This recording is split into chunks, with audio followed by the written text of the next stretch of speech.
Hello everybody, this is Mr. Rob. Welcome back to another episode of MyGM Mode here on WWE 2k23. As today we kick off the second season of MyGM Mode as we are coming off of a victory in season number 1, are looking to defend our title in the second season. Hope you guys have enjoyed. Thank you guys so much for the support with season 1, and I can't wait to continue bringing season 2 to you guys. So if you're excited for this one, make sure you drop a like and you subscribe down below, especially if you want more MyGM content, as well as if you're interested in buying some Rogue Energy. I have a referral link in the description of all my videos.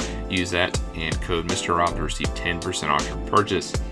So we won season 1, now we're on to season 2, and we hold a little bit of a lead, but it's a lot different now because we had a draft. We don't have the same roster, we definitely don't have the same budget, so a lot of it's kind of back to square one. I'll kind of show you guys our roster. This is what it looks like post-draft. We see some of the familiar faces at the top. Roman Reigns is still our WWE champion, Asuka is our Raw Women's champion, Rhea Ripley, Edge, and Randy Orton are our top stars, but we did add some new talent. Robert Roode, who had a good season 1 on SmackDown, we decided to poach him over. We added the Scottish Warrior Drew McIntyre, as well as Bianca Belair for the women's division, as well as a couple down below. Braun Breaker, we brought back Gunther and Strowman. They were a great tag team in season 1. We want to replicate that here. And then some fresh blood in the women's division. So we start Roxanne Perez, Kaden Carter, and Katana Chance. So looking to build this roster, take down SmackDown once more. So let's not waste any more time. I'll show you guys what the show looks like.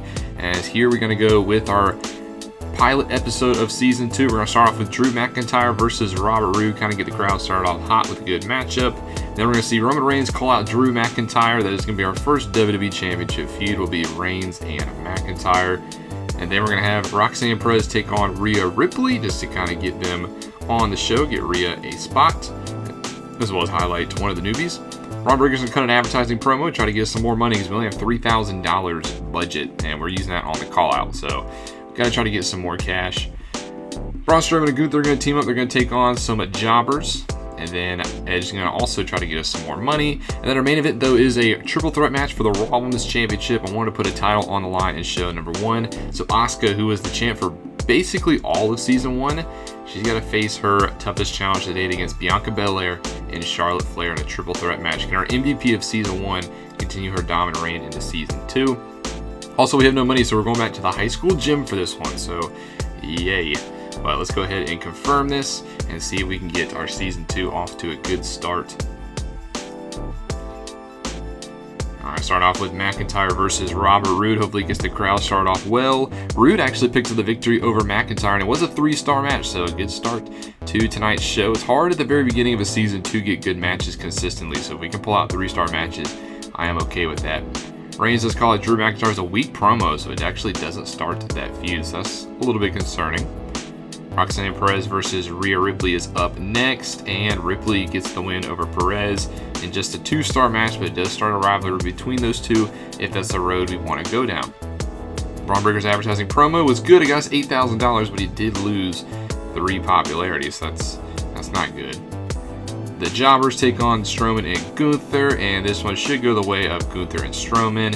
And it was only a 1.5-star match. I didn't expect anything really out of that. Just kind of want to get Strowman and Gunther on the show and could highlight them as Raw Tag Team Champions again.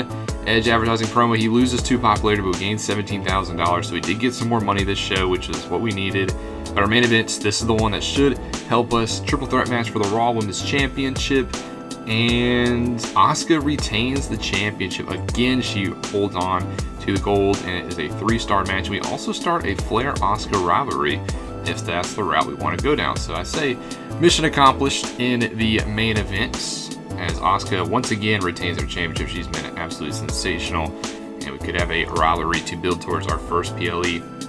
Let's see what SmackDown's first show starts off with. They're going to go with an Iron Man match for the Intercontinental Championship between their top 2 male stars of Season 1, Cena and Balor.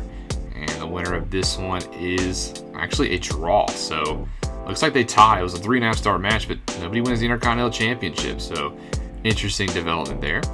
Montez Ford calls out Shinsuke Nakamura. It was a good promo. Now Shinsuke is now on the SmackDown roster. He's one of our guys in Season 1.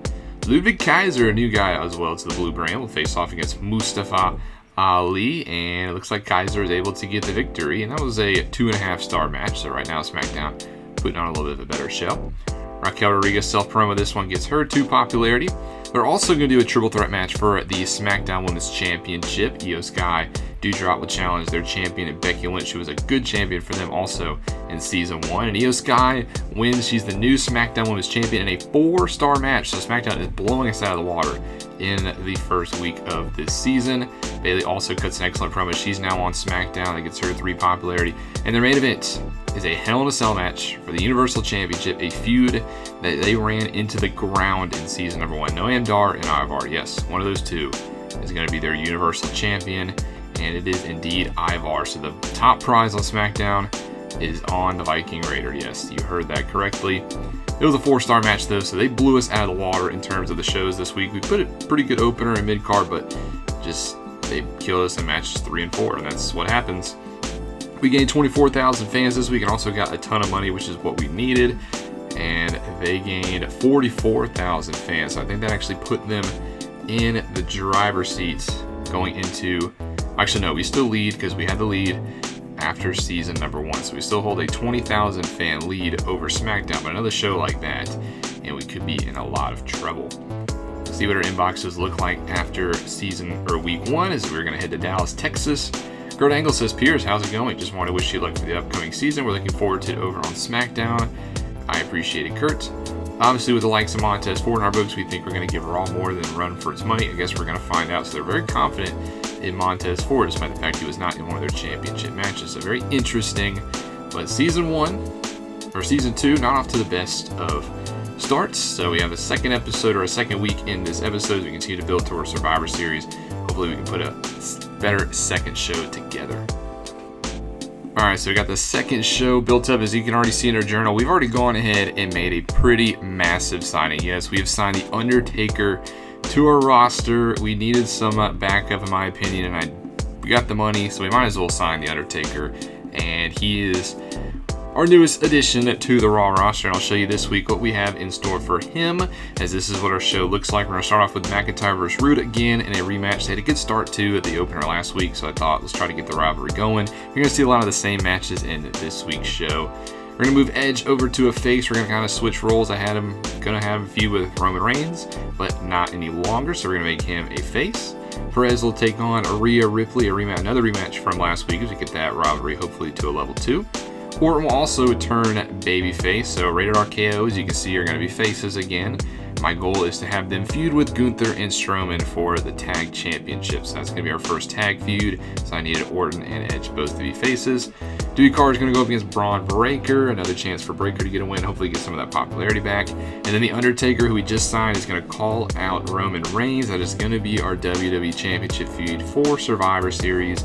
Just a little short feud for Reigns to pit stop with against The Undertaker, and then we'll see what happens post-Summer or Survivor Series. But Undertaker is going to be our first WWE Championship feud. A little bit of a pivot in what I originally had in mind, but nonetheless.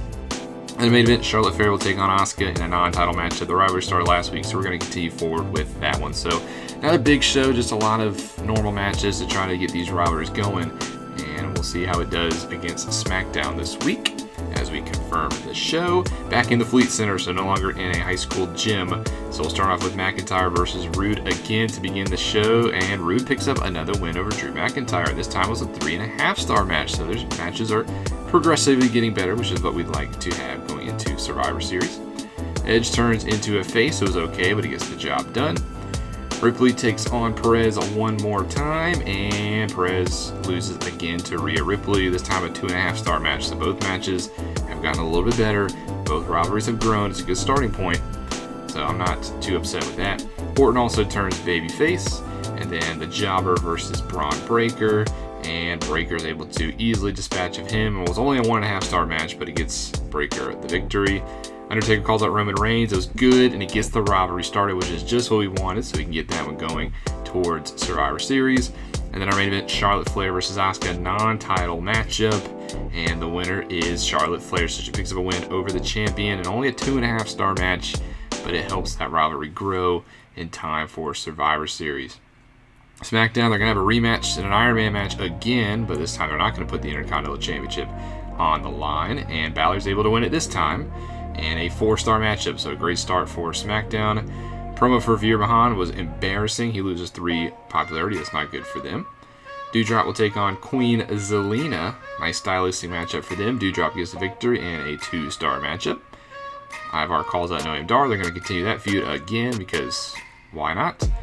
Tag team action for their women. Becky Lynch will team up with Rodriguez versus Bayley and Io Sky. Very interesting because they do have Damage Control on the roster, and Damage Control is able to pick up the win. So not a bad strategy for SmackDown. What do you know? They have good chemistry and get 3.5 stars. So good job by SmackDown. Big E gets a self-promo for them. He gains 4 pop, and this time their main event, they're going to pivot with the Intercontinental Championship.